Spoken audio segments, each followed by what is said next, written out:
And right down in Northern California, nature has resurrected a previously dried out lake at Tulare Lake.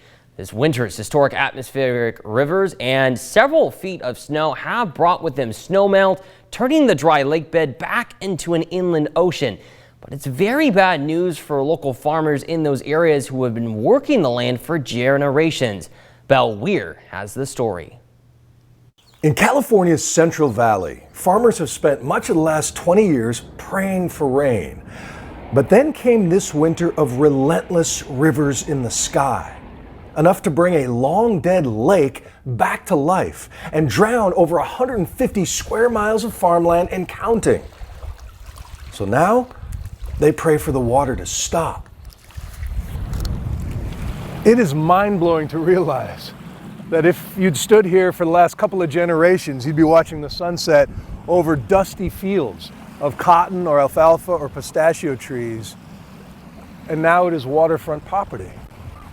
I had no idea Tulare Lake was once the biggest freshwater body west of the Mississippi, but it was dammed and diked and drained to build a $2 billion agriculture industry, and now it's back.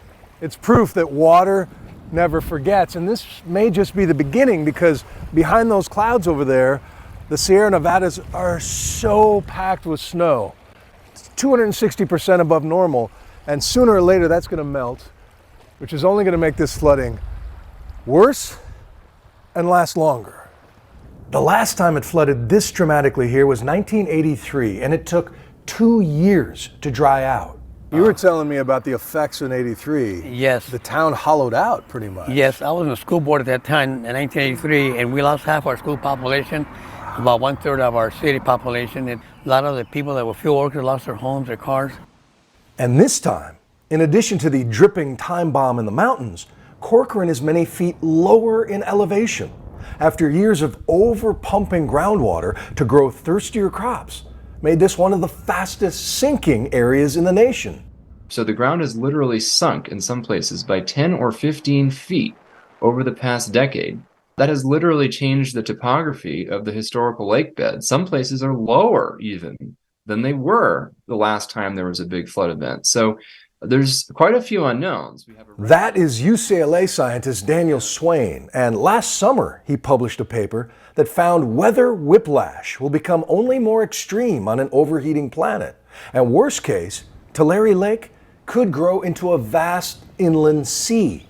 That as disruptive and as damaging as this year's flooding has been, it's still nowhere near close to what we foresee as the plausible worst case scenario. The levee that we're standing on is called the Corcoran Levee. It's a 14.5 mile levee that protects the city of Corcoran, the 2 state prisons, the residents here. There's about 22,000 residents and about 8,000 inmates. And so the work behind us that you'll see over here with the tractor work in the distance, they're actually building the levee up another 4 to 5 feet. God willing, that'll protect the city of Corcoran. There's a race against the melt, basically. That's exactly right? So we've been fortunate with a very slow, mild spring so far, but we know the heat's coming. All of the crops are completely flooded and ruined. So it takes a lot of jobs from people. That's a lot of food that we provide for up and down California and all around the nation. It's pretty scary. And unfortunately, this is just the beginning, right? Because very beginning. The big melt hasn't even really begun. Yes, this is just from the rain. The snow melts. There's nowhere for it to go besides here. You know? So Tulare Lake is back for a while. Yeah, it's back, and it may take over and put us out.